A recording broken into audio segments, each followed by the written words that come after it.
ನಮಸ್ಕಾರ ವೀಕ್ಷಕರೇ, ನಾವು ಚಾಲುಕ್ಯ ನ್ಯೂಸ್ನಿಂದ ಬಹಳ ವಿಶೇಷವಾದಂತಹ ಕಾರ್ಯಕ್ರಮ ನಮ್ಮೂರ ಸಾಧಕರನ್ನ 4ನೆಯ ಕಂತಿನಲ್ಲಿದ್ದೇವೆ. ಈಗಾಗಲೇ ಹಲವು ಸ್ಥಳೀಯ ಪ್ರತಿಭೆಗಳನ್ನ ಗುರುತಿಸಿ ಅವರಿಗೆ ಸಹಕಾರವನ್ನ ನೀಡುವಂಥದ್ದು, ಅವರ ಬೆಳವಣಿಗೆಗೆ ಕಾರಣ ಆಗೋದಕ್ಕೆ ಚಾಲುಕ್ಯ ನ್ಯೂಸ್ ಸದಾಕಾಲ ನಿಮ್ ಜೊತೆ ಇದೆ. ಇವತ್ತು ನಮ್ಮ ಜೊತೆ ಗುಬ್ಬಿ ತಾಲೂಕಿನ ಕಲ್ಲೂರು ಗ್ರಾಮದ ಅರುಣ್ ಕುಮಾರ್ ಎನ್ನುವ ಯುವ ನಿರ್ದೇಶಕರು ನಮ್ಮ ಜೊತೆ ಇದ್ದಾರೆ. ಇವತ್ತು ಸಾಮಾಜಿಕ ಜಾಲತಾಣ ಅಂತಂದ್ರೆ ಎಲ್ರಿಗೂ ಗೊತ್ತಿರುವಂತದ್ದೇ. ಸಾಮಾಜಿಕ ಜಾಲತಾಣದಲ್ಲಿ ಇವತ್ತು ಸಾಕಷ್ಟು ಜನ ಮಿಂಚ್ತಾ ಇದ್ದಾರೆ.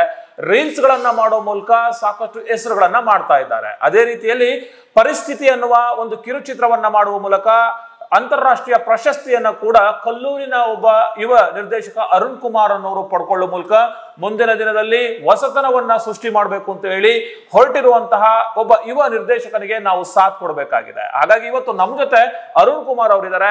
ಅವರ ಜೀವನ ಹೇಗಿದೆ, ನಿರ್ದೇಶನ ಹೇಗಿದೆ, ಅವರ ಮುಂದಿನ ದಾರಿಗಳು ಹೇಗೆಲ್ಲ ಇದೆ ಅನ್ನೋದ್ರ ಬಗ್ಗೆ ಮಾತಾಡ್ತಾ ಹೋಗೋಣ. ಅರುಣ್ ಕುಮಾರ್ ಅವರು, ತಮಗೆ ಪ್ರೀತಿಯ ಸ್ವಾಗತವನ್ನ ನಾವು ಕೋರ್ತಾ ಇದ್ದೇವೆ. ನಮಸ್ಕಾರ ಸರ್. ಸೊ ತಮ್ಮ ಪರಿಚಯ ಏನು? ಹೆಚ್ಚು ಸಿನಿಮಾಗಳು ನೋಡಿದ್ದೆ ನನಗೆ, ಮತ್ತು ಹೆಚ್ಚು ಪುಸ್ತಕಗಳನ್ನ ನಾನು ಅಧ್ಯಯನ ಮಾಡಿದ್ದೆ ನಿರ್ದೇಶನ ಮಾಡಬೇಕು ಅಂತ ಸರ್. ಅಲ್ಲಿ ಅದರಿಂದ ನಿರ್ದೇಶನಕ್ಕೆ ಒತ್ತು ಜಾಸ್ತಿ ಬಂತು ಸರ್ ನನಗೆ. ಇಲ್ಲ ಒಂದ್ ಕಡೆ BCom ಓದಿರುವಂತ ಅರುಣ್ ಕುಮಾರ್ ಯಾವ್ದಾದ್ರು ಬ್ಯಾಂಕಿಂಗು ಮತ್ತೊಂದು ಎಕ್ಸಾಮ್ಸ್ ಅನ್ನು ತಗೊಂಡು ಸರ್ಕಾರಿ ಹುದ್ದೆ ತಗೋಬೇಕು ಅಂತ ಹುಡುಗರ ಆಸೆ. ನಿಮ್ಗೆ ಯಾಕೆ ಈ ಹುಚ್ಚು ನಿರ್ದೇಶನ ಆಗ್ಬೇಕು, ಸಿನಿಮಾ ಕಡೆ ಹೋಗ್ಬೇಕು ಅನ್ನೋಂಥದ್ದು? ಸರ್, ನಾನು BCom ಓದ್ಬೇಕಾದ್ರೆ ಚಿಕ್ಕ ಕವನಗಳು, ಕವಿತೆಗಳು ಎಲ್ಲ ನಾನು ಬರಿತಾ ಇದ್ದೆ ಸರ್. ಅದು ಅಲ್ಲಿ ಅದರಿಂದ ಸಿನಿಮಾಗಳು ವೀಕ್ಷಣೆ ಮಾಡ್ತಾ ಅಲ್ಲಿ ಸಿನಿಮಾಗಳ ಬಗ್ಗೆನೇ ಕೆಲವೊಂದು ಸಾಂಗ್ಗಳು ಬರೀತಿದ್ದೆ. ಮುಂದೆ ಚಿತ್ರರಂಗಕ್ಕೆ ಹೋಗ್ಬೇಕು ನಾನು ಅಂತಾನೆ ಚಿಕ್ಕ ಸಾಂಗ್ಗಳನ್ನ ನಾನು ಬರೆಯಕ್ಕೆ ಶುರು ಮಾಡ್ತಿದ್ದೆ ಇಲ್ಲಿ. ಮತ್ತೆ BCom ಮುಗಿದ ಮೇಲೆ ನಾನು ಚಿತ್ರರಂಗಕ್ಕೆ ಹೋಗ್ಬೇಕು ಅಂತ ಅಲ್ಲಿ ನಿರ್ಧಾರ ಮಾಡಿದೆ ಸರ್. ಅಲ್ಲಿ ಬೇರೆ ಬೇರೆ ಉದ್ಯೋಗ ಸಿಗುತ್ತೆ ಸರ್ ಅಲ್ಲಿ, ಆದರೆ ನನ್ನ ಮನಸ್ಸಿಗೆ ಸ್ಯಾಟಿಸ್ಫ್ಯಾಕ್ಷನ್ ಆಗೋಂಥ ಉದ್ಯೋಗ ಸಿಗಲ್ಲ ಅಲ್ಲಿ. ನನ್ನ ಮನಸ್ಸಿಗೆ ಸ್ಯಾಟಿಸ್ಫ್ಯಾಕ್ಷನ್ ಆಗೋ ಉದ್ಯೋಗ ಅಂದರೆ ನನಗೆ ನಿರ್ದೇಶನ ಅನ್ನೋದೇ ಒಂದು ಆಯ್ಕೆ ಮಾಡ್ಕೊಂಡು ನಾನು ಚಿತ್ರರಂಗಕ್ಕೆ ಬಂದೆ ಸರ್. ಇವತ್ತು ಗಾಂಧಿನಗರದಲ್ಲಿ ಸಿನಿಮಾ ಮಾಡಬೇಕು ಅಂತ ಹೋದವ್ರ ಸಂಖ್ಯೆ ಜಾಸ್ತಿ, ಆದ್ರೆ ಉಳ್ಕೊಳ್ಳೋರು 3 ಇಂದ 4 ಜನ ಇರ್ಬೋದೇನೋ ಅಷ್ಟೇ. ಆದ್ರೆ ಕಲ್ಲೂರು ಅಂತ ಚಿಕ್ಕ ಹಳ್ಳಿಯಿಂದ ಅಲ್ಲಿಗೆ ಹೋಗಿ ನಾನು ಸಕ್ಸಸ್ ಆಗ್ತೀನಿ ಅಂತ ಅನ್ನಿಸ್ತಾ ಇದೆಯಾ ಅಂತ? ಖಂಡಿತ ಇದೆ ಸರ್, ನಂಬಿಕೆ ಇದೆ ಸರ್, ಖಂಡಿತ ನಂಬಿಕೆ ಇದೆ. ಇಲ್ಲಿ ಇದುವರೆಗೂ ಏನೇನ್ ಮಾಡಿದಿರಿ ಸರ್? ನಾನು ಒಟ್ಟು 3 ಕಿರುಚಿತ್ರಗಳು ಮಾಡಿದ್ದೀನಿ.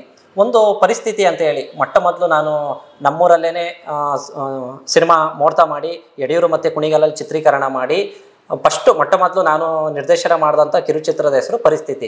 ಆ ಪರಿಸ್ಥಿತಿ ಕಿರುಚಿತ್ರಕ್ಕೆ ರಾಜ್ಯ ಮಟ್ಟ, ರಾಷ್ಟ್ರ ಮಟ್ಟ ಮತ್ತು ಅಂತಾರಾಷ್ಟ್ರೀಯ ಮಟ್ಟದಲ್ಲಿ ಪ್ರಶಸ್ತಿ ಬಂದಿದೆ ಸರ್. ಅಲ್ಲಿ ನಮ್ಮದು 2ನೇ ಕಿರುಚಿತ್ರ ಕಲಿಯುಗದ ಮೋಸಗಾತಿ ಅಂತ ಹೇಳಿ ಕೊರಟಗೆರೆಯಲ್ಲಿ ಮಾಡಿದ್ದು. ಅಲ್ಲಿ ಆ ಸಿನಿಮಾ ಕೂಡ ಅಲ್ಲಿ ಫುಲ್ಲು ಎಡಿಟಿಂಗ್ ಡಬ್ಬಿಂಗ್ ಆಗಿ ನಾವು ಅವಾರ್ಡ್ಗೂ ಕೂಡ ಕಳಿಸ್ಕೊಟ್ಟಿದ್ದೀವಿ.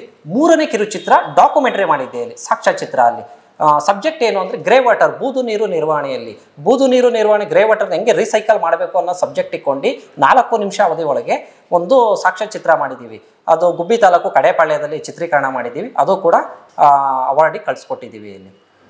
ಸೊ ಈ ಕಿರುಚಿತ್ರಗಳ ಮೂಲಕ ಮುಂದೆ ಏನ್ ಸಾಧನೆ ಮಾಡಬೇಕು ಅಂತ ಸರ್? ನಮ್ಗೆ ಇದು ಕಿರುಚಿತ್ರಗಳು ನಮ್ಗೆ ಇಡೀ ಚಿತ್ರಗಳು ತಯಾರು ಮಾಡೋದಕ್ಕೆ ಒಂದು ಮೊಟ್ಟ ಮೊದಲ ಹೆಜ್ಜೆ ಸರ್ ಇದು. ಅಲ್ಲಿ ನಮಗೆ ನಾವು ಒಂದು ಐಡೆಂಟಿಫಿಕೇಶನ್ ಮಾಡ್ಕೊಳಕ್ಕೆ, ಈಗ ನಾವು ಯಾರೇ ಡೈರೆಕ್ಟರ್ ಹತ್ರ ಹೋದ್ರು, ಪ್ರೊಡ್ಯೂಸರ್ ಹತ್ರ ಹೋದ್ರು, ನೀನೇನು ಮಾಡಿದ್ಯಾ ಅಂತ ಕೇಳ್ತಾರೆ ಮೊಟ್ಟ ಮೊದಲು. ಇದಕ್ಕಿಂತ ಮುಂಚಿತಾಗಿ ಯಾವ್ದಾದ್ರು ಸಿನಿಮಾದಲ್ಲಿ ನೀವು ಕೆಲಸ ಮಾಡಿದ್ದೀರಾ, ಶಾರ್ಟ್ ಫಿಲಮ್ ಮಾಡಿದ್ದೀರಾ, ಆಲ್ಬಮ್ ಸಾಂಗ್ ಮಾಡಿದ್ದೀರಾ, ಡಾಕ್ಯುಮೆಂಟ್ರಿ ಮಾಡಿದ್ದೀರಾ, ಯಾವ್ದಾದ್ರು ಸಬ್ಜೆಕ್ಟ್ ಓರಿಯೆಂಟೆಡ್ ಇಟ್ಕೊಂಡು ಒಂದು ವಿಡಿಯೋ ಮಾಡಿದ್ದೀರಾ ಅಂತ ಈ ಥರ ಎಲ್ಲ ಕೇಳ್ತಾರೆ. ಅಲ್ಲಿ ಏನು ಅನುಭವ ಇಲ್ಲ ಅಂದರೆ ಯಾರು ಸರ್ ಅವಕಾಶ ಕೊಡಲ್ಲ. ಅಲ್ಲಿ ಅನುಭವನೇ ಮೊಟ್ಟ ಮೊದಲು.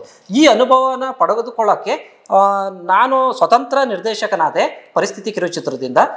ಮತ್ತು ನಮ್ಗೆ ಯಾರು ಆ ಟೈಮ್ಗಳಲ್ಲಿ ಯಾರು ಕೂಡ ಇನ್ವೆಸ್ಟ್ಮೆಂಟ್ ಮಾಡಲಿಲ್ಲ ಸರ್. ನನ್ನ ಕಥೆನ ಕೇಳಿ ನನ್ನ ತಮ್ಮ, ನನ್ನ ಸಹೋದರ ಕಿರಣ್ ಕುಮಾರ್ ಅವರೇ ಪರಿಸ್ಥಿತಿ ಕಿರುಚಿತ್ರಕ್ಕೆ ಬಂಡವಾಳ ಹೂಡ್ತಾರೆ ಸರ್. ಅಲ್ಲಿ ಇದು ಸರ್ ಸಿನಿಮಾದ ಒಂದು ಹಿನ್ನೆಲೆಯಲ್ಲಿ.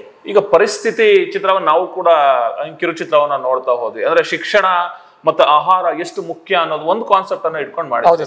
ಸೊ ಅದಕ್ಕೆ ನಿಮ್ಗೆ ಬಹುಮಾನ ಕೂಡ ಸಿಕ್ಕಿದೆ. ಏನು ಯಾವ ರೀತಿ ನಿಮ್ಮನ್ನ ಆಯ್ಕೆ ಮಾಡಿದ್ರು ಆ ಒಂದು ಸರ್? ಅದು ಈಗ ಒಂದು ಕಿರುಚಿತ್ರ ಮಾಡಿದಾಗ ಒಂದು ಕಿರುಚಿತ್ರದ ಮೇಕರ್ಸ್ಗಳು ಇರ್ತಾರೆ, ಒಂದು ಸಬ್ಜೆಕ್ಟ್ ಮಾಡೋರು, ಅಲ್ಲಿ ಅವಾರ್ಡ್ ಕೊಡೋರು ಅಲ್ಲಿ ಸುಮ್ಮನೆ ಕೊಡಲ್ಲ ಸರ್. ಅದು ಏನಾದರೂ ಒಂದು ಮಲ್ಟಿ ಟಾಸ್ಕ್ ಇರುತ್ತೆ, ಅದರೊಳಗೆ ಒಂದು ಮಲ್ಟಿ ಸಬ್ಜೆಕ್ಟ್ ಇರುತ್ತೆ. ಅಲ್ಲಿ ನಾವು ಆ ಸಬ್ಜೆಕ್ಟ್ನ ಆಯ್ಕೆ ಮಾಡ್ಕೊಂಡು ಕಿರುಚಿತ್ರ ಮಾಡಬೇಕು. ಅಲ್ಲಿ ಈಗ ಎಕ್ಸಾಂಪಲ್ ಪರಿಸ್ಥಿತಿ ಮೂಲ ಉದ್ದೇಶ ಏನು ಅಂದ್ರೆ ಕಿರುಚಿತ್ರದ್ದು ಫುಡ್ಡು ಮತ್ತು ಎಜುಕೇಷನ್ನು, ಆಹಾರ ಮತ್ತು ಶಿಕ್ಷಣ. ಈಗ ನಮಗೆ ದಿನನಿತ್ಯ ಮೂಲಭೂತ ಸೌಕರ್ಯಗಳು, ಆಹಾರ ಖಂಡಿತ ಬೇಕೇ ಬೇಕು ಸರ್ ಯಾರಿಗೇ ಆಗಲಿ.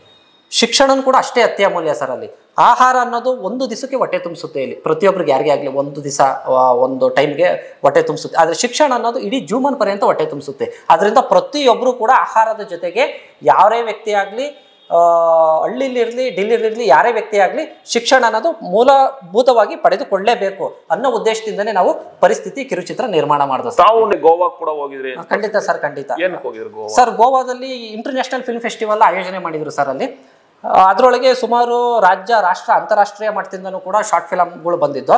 ಅಂತಾರಾಷ್ಟ್ರೀಯ ಮಟ್ಟದಲ್ಲೂ ಕೂಡ ಅಲ್ಲಿ ನಮ್ಮ ಪರಿಸ್ಥಿತಿ ಪಾರ್ಟಿಸಿಪೇಟ್ ಮಾಡಿತ್ತು. ಅಲ್ಲಿ ಅಂತಾರಾಷ್ಟ್ರೀಯ ಮಟ್ಟದ ವೇದಿಕೆಯಲ್ಲೂ ಕೂಡ ಪರಿಸ್ಥಿತಿ ಕಿರುಚಿತ್ರಕ್ಕೆ ಅತ್ಯುನ್ನತ ನಿರ್ದೇಶಕ ಪ್ರಶಸ್ತಿ, ಬೆಸ್ಟ್ ಡೈರೆಕ್ಟರ್ ಅವಾರ್ಡು ಪರಿಸ್ಥಿತಿ ಕಿರುಚಿತ್ರಕ್ಕೆ ಬಂದಿದೆ ಸರ್. ಅಲ್ಲಿ ಮುಂದೆ ಏನ್ ಮಾಡ್ಬೇಕು ಅಂತ ಸರ್? ಮುಂದೆ ಪರಿಸ್ಥಿತಿ 2 ಕಿರುಚಿತ್ರ ಮಾಡ್ತೀವಿ ಸರ್. ಈಗ ನೆಕ್ಸ್ಟ್ ಕಲ್ಲೂರು ಬಗ್ಗೆನೂ ಒಂದು ಆಲ್ಬಮ್ ಸಾಂಗ್ ಮಾಡಿದ್ದೀವಿ ನಾವು. ಅಲ್ಲಿ ಚಿತ್ರರಂಗದಲ್ಲಿ ಸುಮಾರು ಡೈರೆಕ್ಟರ್ಗಳನ್ನೆಲ್ಲ ಭೇಟಿ ಮಾಡಿದ್ದೀನಿ, ಪ್ರೊಡ್ಯೂಸರ್ ಭೇಟಿ ಮಾಡಿದ್ದೀನಿ.